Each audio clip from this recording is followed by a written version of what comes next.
रामदेव, हमारे पास न अपना घर है और न ही जमीन। मोहन दिन भर दूसरों के खेतों में मजदूरी करता है और उसके बदले भी उसे बहुत कम पैसे मिलते हैं। हम दोनों उस पर बोझ बन रहे हैं। परेशान मत हो रीमा, हमारा बेटा बहुत मेहनती है। भगवान सब देख रहा है। मोहन ने कभी किसी के साथ गलत नहीं किया। कब उसकी परेशानियां दूर होंगी? उसने बचपन से बहुत परेशानियां देखी हैं, पर उसने कभी हार नहीं मानी। एक दिन हमारा बेटा भी बहुत धन कमाएगा। जिंदगी मौसम की तरह होती है, कभी धूप, कभी ठंड, कभी बारिश। बस धैर्य और हिम्मत बनाए रखना जरूरी है, क्योंकि एक दिन सब कुछ ठीक हो ही जाता है। मोहन काम से थका हारा घर में आता है, पर उसके चेहरे पर आशा दिखती है। पिताजी सही कहते हैं माँ। आज भले ही किस्मत साथ न दे रही हो, पर मुझे यकीन है कि मेहनत से भाग्य जरूर बदलेगा।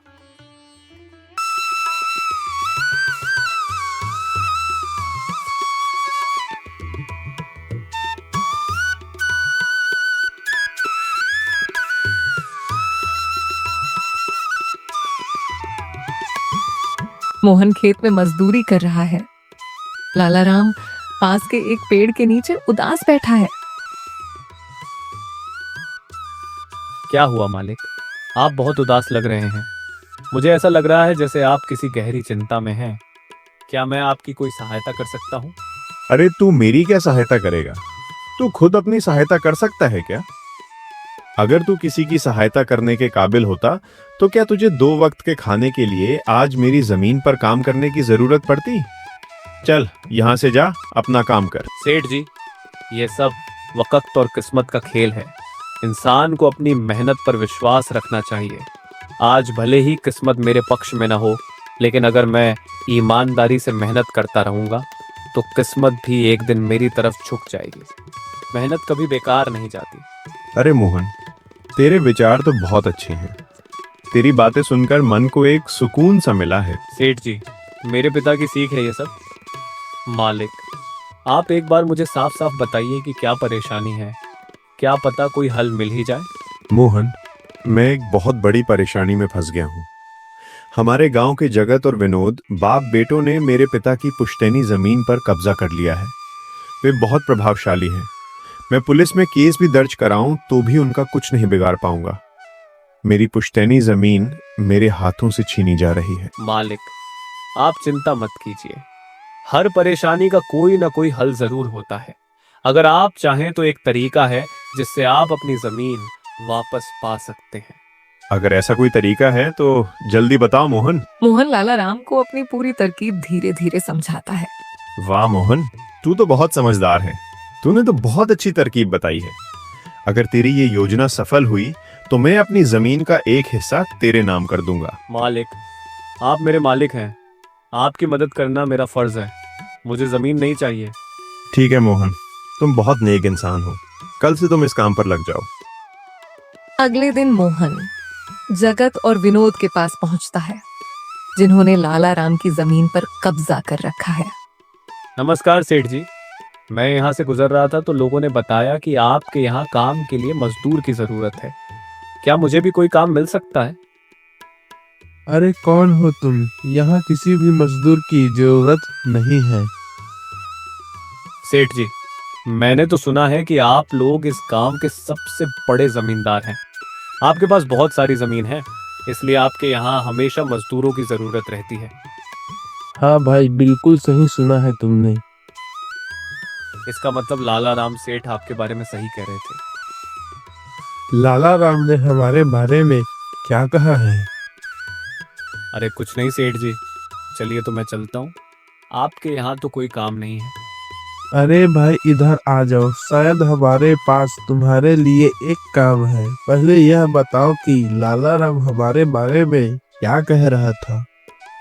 सेठ जी, मैं पहले लाला राम सेठ के यहाँ काम करता था, पर वह बहुत कंजूस और बदतमीज आदमी है। कल मेरी उससे बहस हो गई थी।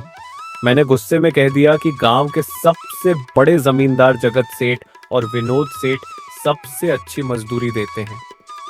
हाँ भाई, बिल्कुल सही कहा था। आखिर हम गांव के सबसे बड़े जमींदार हैं।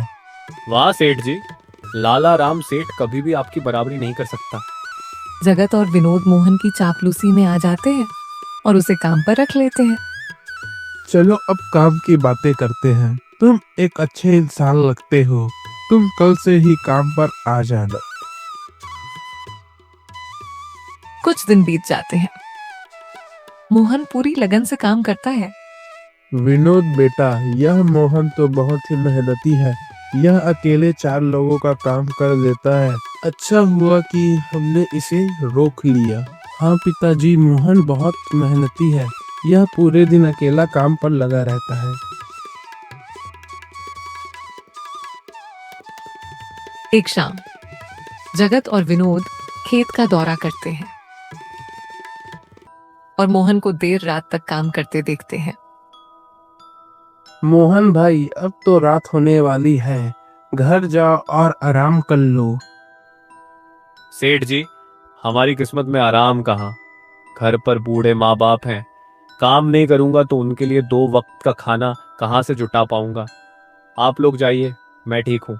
जगत और विनोद संतुष्ट होकर चले जाते हैं। उनके जाने के बाद मोहन लालाराम की योजना के अनुसार खेत में एक नकली कंकाल दबा देता है।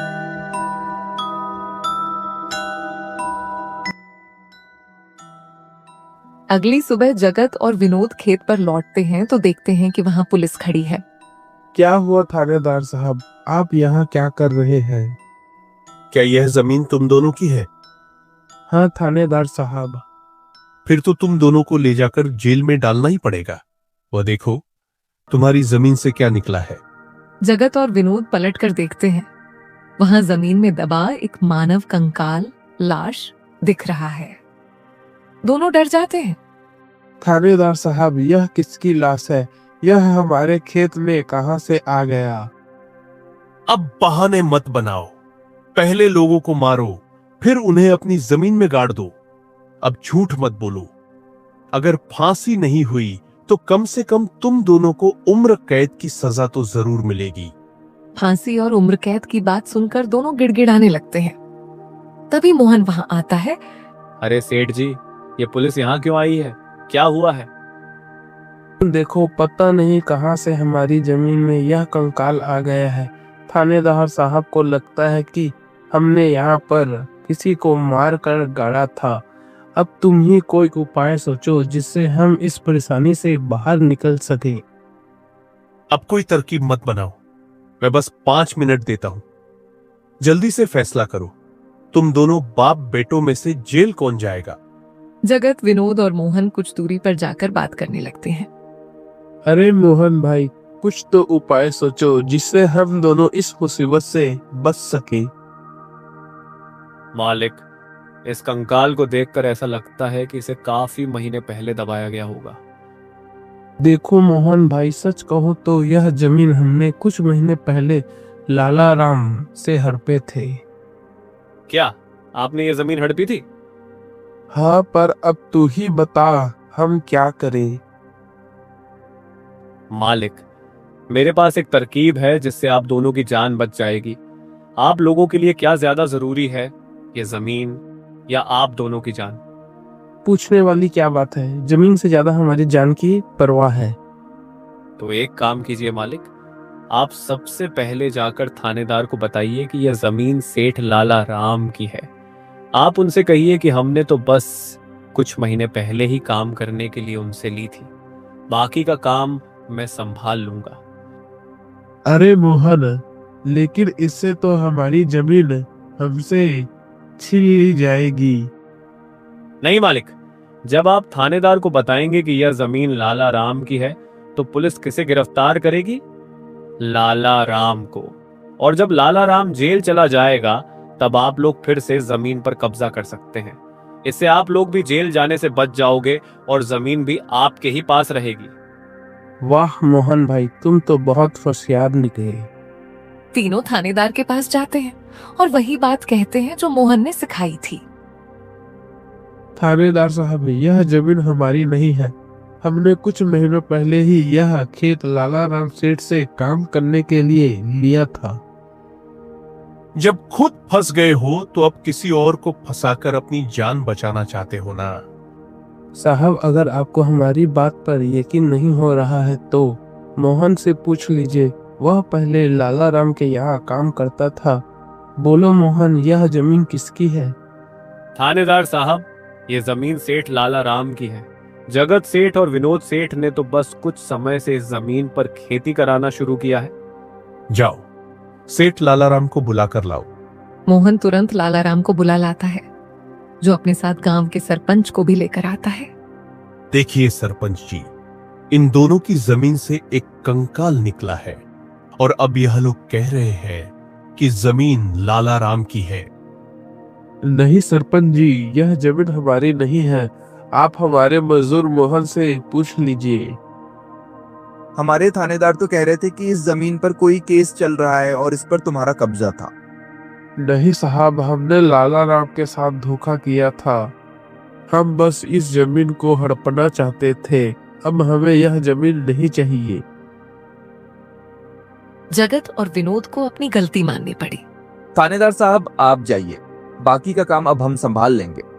थानेदार चला जाता है। अब बताओ, ये कंकाल यहाँ कैसे आया?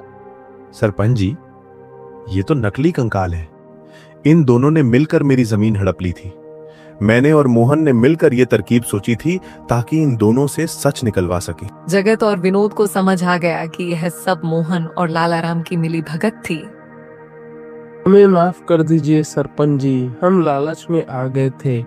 हम आज के बाद ऐसी गलती कभी नहीं करेंगे और यह जमीन भी सेठ जी को लौटा देंगे।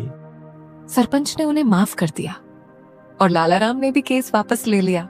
मोहन, जैसा कि मैंने वादा किया था, जिस जमीन पर तुम काम कर रहे थे, आज से वो जमीन तुम्हारी है और अब तुम उसके मालिक हो। नहीं मालिक, इसकी कोई जरूरत नहीं है। याद करो मोहन, तुमने मुझसे क्या कहा था? बस मेहनत करते रहो, एक दिन तकदीर का दरवाजा जरूर खुलेगा।